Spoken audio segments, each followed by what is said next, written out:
Hey guys, welcome back. If you're new here, my name is Becca and today we are going to be talking about the worst books I read in 2019.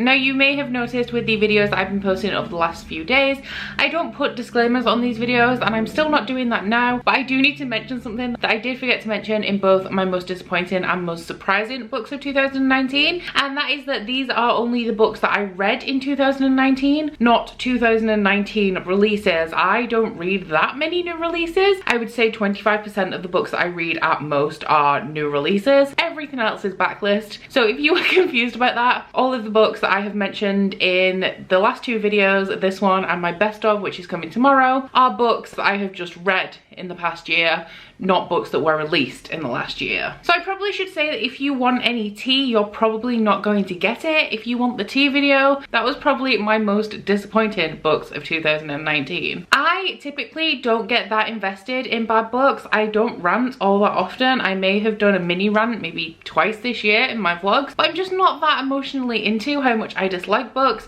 I kind of read them, I give them a low rating, I don't like them, and then I move on. So because of that, a few of the books in this video, my details on the plot may be a little bit hazy, and that is because I don't like to dwell on negative feelings about books. I also did not give that many low ratings in 2019. The lowest rating I gave was 1.5 stars, and I did only give that to one book. And then I gave a few other books 2 stars. Not all of my 2-star reads are in this video because honestly, I was looking through my list and a few of them I literally remember nothing about, even the plot at all. So I didn't feel like I should really include them in this video, seeing as I can't really talk about them. But today I do have 5 books to share with you. They are not ranked in any particular order because, like I said, I don't really hold on to negative feelings, and I don't feel like there is one book that I read last year that I hated more than any other. As can be expected, the majority of the books that I'm talking to you guys about today I do not own, so we are now just going to hop into it, starting with those ones that I don't own because otherwise I may forget about them. And the first book that we are going to be talking about today is After Alice by Gregory Maguire. Now really, it should be no surprise that this book is on my worst books of the year list, because the reason that I read this is read the lowest rated book on my Goodreads TBR came up for Bookopoly one month, and this was the absolutely lowest rated book of my 500 and something books that are on my want to read shelf on Goodreads. But still,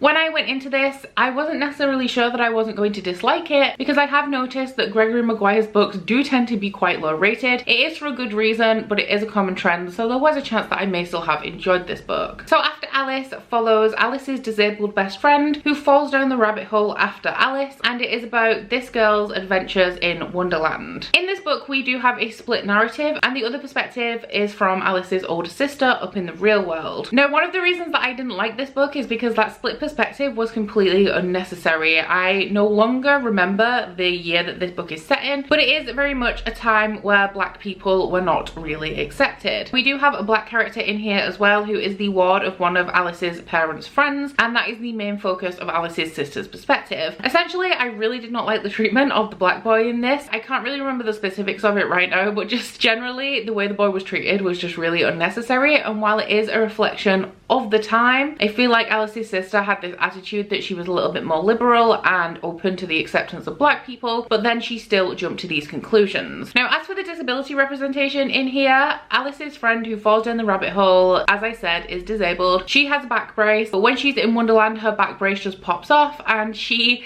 lives life like an able-bodied person in Wonderland, and there are references to this throughout the book about how she can move so much easier without it, which makes sense, but I felt like portraying the message that disabled people can only have a good time if they don't have their disability was not a great one. Now I can't speak from personal experience on any of the representation in this book, so I will kind of just leave it there because my perspective is from a able-bodied white passing person. That is just my thoughts as somebody reading this novel. But as I said, one of my main criticisms is that the narrative of Alice's sister in the real world just felt really unnecessary, because I was signing up to this book expecting a story of a girl in Wonderland, and maybe only 40% of the story actually took place in Wonderland. The thing that I found with Gregory Maguire, and the reason why his books are all low rated, is because his premises are absolutely phenomenal. He writes fairy tale and children's stories retellings that are really dark and usually follow one of the side characters of the original story, but his execution is just so poor and his writing style is so pretentious and overworked, and it's one of those cases where you have to read all of his sentences twice because they are that difficult to understand, and it is really not necessary. Yes, he could have used a complicated writing style, but he really just does go a little bit too far. That being said, I have enjoyed some of his previous works, but this is not one of them. Next up we have Stardust by Neil Gaiman. This was the group book for the Bookish trials in July, and I know that I'm not alone in my opinion of disliking this book. Now the sad thing about this is that from the synopsis it seems like everything I would like. This is a very fairy tale-esque story about a young man who is in love with a girl who lives in his village. He asks her for a kiss and she says that he can win a favour from her if he catches the falling star that they've just seen in the distance. So he then goes on this journey to find the falling star and bring it back to the girl that he loves. This is also a romance story, so once again you would expect I would enjoy this, but I just don't like Neil Gaiman's writing style. This book was just so boring to me, and it is not often, like, I don't DNF books, but I would have DNF'd this if I wasn't persevering just because it was a group book and I wanted to have read it. But honestly, I was so bored when reading this. It was written in the style of a typical fairy tale, which I have read some original fairy tales. I don't mind the way that they're written. I like other stories that are written like fairy tales, but this just went on and on and on, and nothing at all that was happening was interesting. I didn't like the dialogue between characters. It was very repetitive and it would go in circles, and I don't really have too much to say about this aside from that I just really didn't like it. I have read another book by Neil Gaiman which I gave 3 stars, that was Norse mythology, and I didn't like that very much either. So I just think that Neil Gaiman's writing is really not for me, and I would be surprised if I did pick up another book from him. The final book that I want to talk about today that I do not own is the book that I rated the lowest out of all the books that I read in 2019. So you could argue that this is in fact my worst book of the year, and that is Changeling by Philippa Gregory. This is the first book in Philippa Gregory's young adult series, The Orders of Darkness, and I know that Philippa Gregory is a prolific historical fiction writer. You guys probably know that I don't like historical fiction, so I was a little bit dubious going into this one anyway. However, the synopsis promised supernatural creatures, so I thought I may enjoy it because it would be more like a very accurately historical fantasy. It really just was not. So I'm super hazy on the premise of this one because this was another book that was just so boring that I just really did not enjoy my time reading it. But we do follow a boy who is a monk or something similar, and we also follow a girl who is the daughter of a duke or a lord, and she is to become an abbess. Now the boy who is a monk, he's probably a trainee priest actually, because I feel like I remember this book really heavily focusing on Christianity, but he goes to this abbey because he has heard that it's possessed by demons or something like that. He goes there and he goes to investigate, and the female main character has essentially become disinherited because her father died and her brother took over, and she is being forced to be the abbess at this abbey. Now the issue that I had with this is, as I said in the synopsis, it said there would be supernatural creatures, including like demon possession and werewolves, but there were a couple of other things mentioned. So the problem that I had with this is that I went in expecting those elements, but what it actually is mundane things that people in historical times thought were the product of supernatural entities,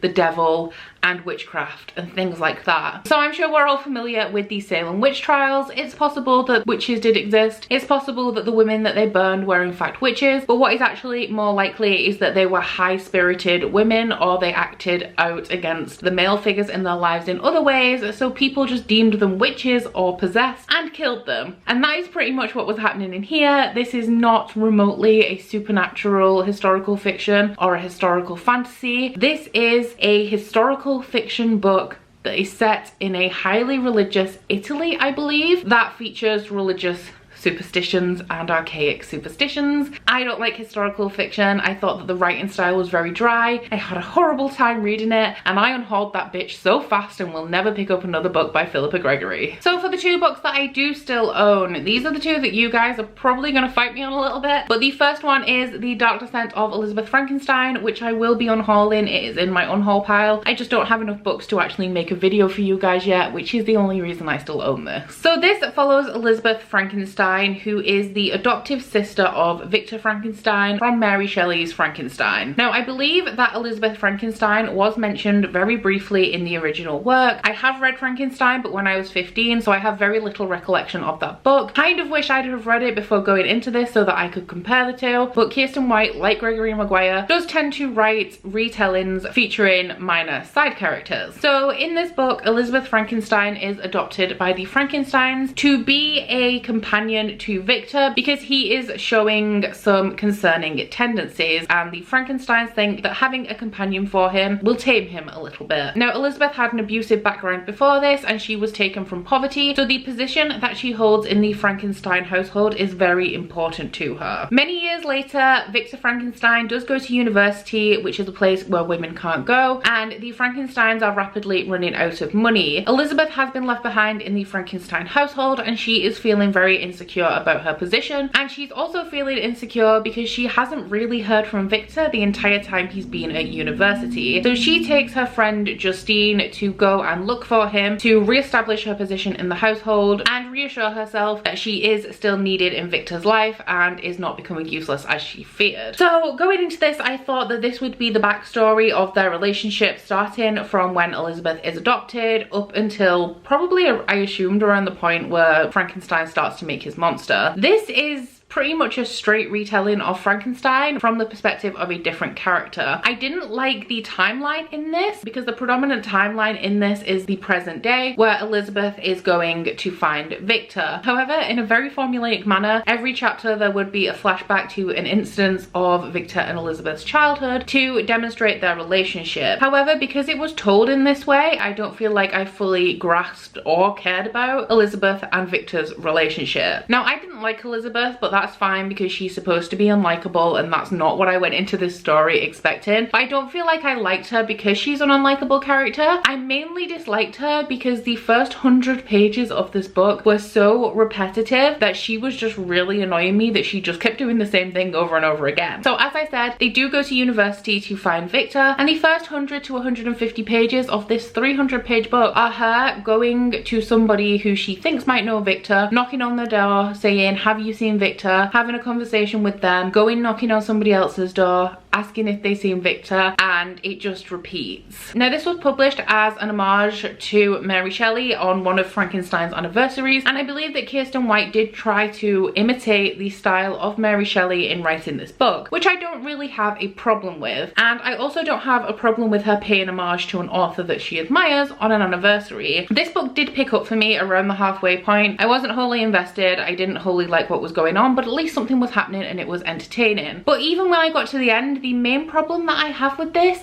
is that it was just really unnecessary. I don't think this added anything to Frankenstein. I don't feel like we got a perspective that we needed here. I don't feel like it gave the original story any more depth. I just don't understand why it exists. That is my main issue with this. I know that quite a few of you guys really do like this book, and I do kind of see some enjoyable elements in here. It was just pointless to me. I don't understand why it was written, and this is just a story that I felt did not need to be told. And the last book to make my worst books of 2019 list is a book that I did go on a rant about in one of my vlogs, and of all of the books, it's probably the one that you guys will fight me on the most because you fought me on it before, albeit respectfully and in a discussion type manner, which is absolutely fine. I'm completely open to that. I still disagree with your guys' points though, and that book is Dead Until Dark by Charlene Harris. This book is the first book in the Sookie Stackhouse series, which is the series of books that the TV show True Blood was based on. I believe it is also known as the Southern Vampires series. So in this story, we follow Sookie Stackhouse, who can read people's minds, and because of that, she has been alienated in her community. This is a world where vampires are out of the coffin and people know that they exist. However, not everybody accepts them. Sookie works in pretty much the only bar in her town, and because of the alienation that she has faced, she is quite interested in vampires. So when Bill walks into her bar and she finds out that he is indeed a vampire, they very quickly strike up a relationship. This is a paranormal romance series. Every book kind of contains a mystery element. Normally people are being murdered or going missing or something like that, but there is an overarching plot and relationships and characters develop and things like that. Now I have read up to book 4 in this series, and of all of them, book 4 is my favorite. Books 2 and 3 were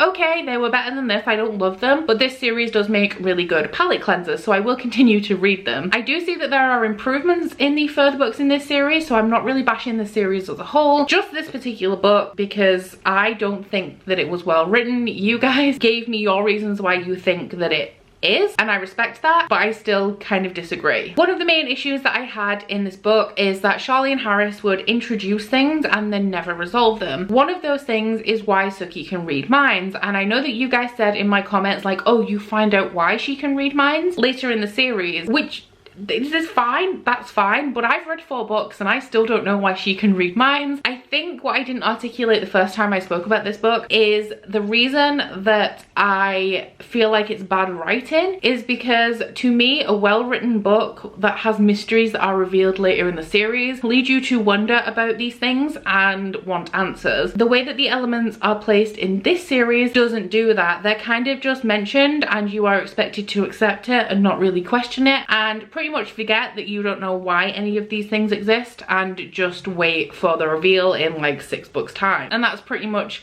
why I would argue that this series is pretty badly written, because there are a couple of incidences in the later books of other things where the same thing kind of happens. One of the main reasons that I do have an issue with that is, aside from it being frustrating and seeming like the book isn't well crafted, it does also make Sookie look really dumb for not questioning all of these really weird things that are happening around her. I do have a list on my phone which I could probably still pull up with all of my complaints on this, but there is pretty much just one other thing that I want to touch on, and that is that while these have a mystery plotline, and I do find the mysteries reasonably well done and pretty compelling, I mean, they're not the best, but they're good. This is predominantly, I would say, a paranormal romance series, and I'm going to quote somebody from a live show I was in last night for the song Rising. Bill is about as romantic as a stone in the shoe.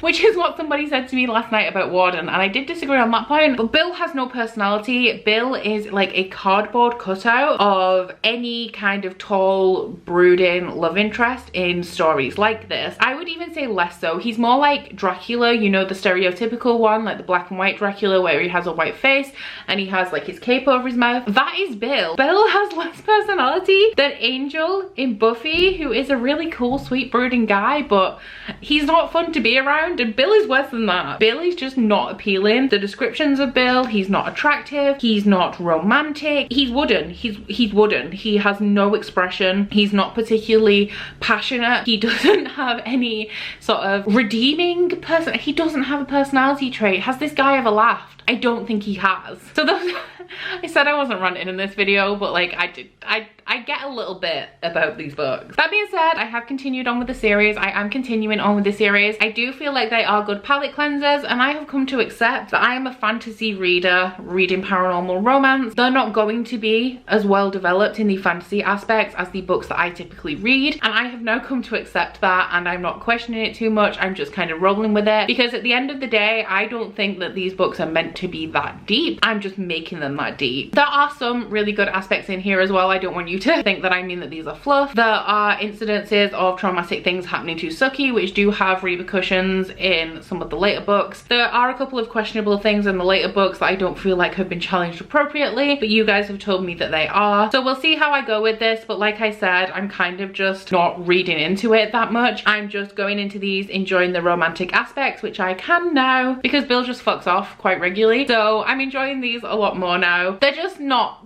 the most well-written things, but I'm okay with that now. So that is it for my worst books of 2019. Hope you guys don't hate me too much, but those are my opinions, and you guys know I quite often don't mind giving my opinions. Please don't shout at me in the comments, not that I think you would, because you are all intelligent people who understand that people can have different opinions, and that is not a reflection on your personal self. Please let me know what your guys' worst book of 2019 was, because I do like a little bit of tea spill even when I don't agree with you guys. And please stay tuned, because my best book of the year is still to come. But that's it from me today, guys. Please don't forget to like this video if you liked it, and subscribe if you want to. You head to my description box, you will find a link to my Goodreads, Instagram and Twitter if you'd like to follow me on any of those, as well as links to my Bookish body butter and candle website, the Instagram for that, and 10% discount code. But that's it from me today, guys. Bye! Oh, you bite your friend like chocolate.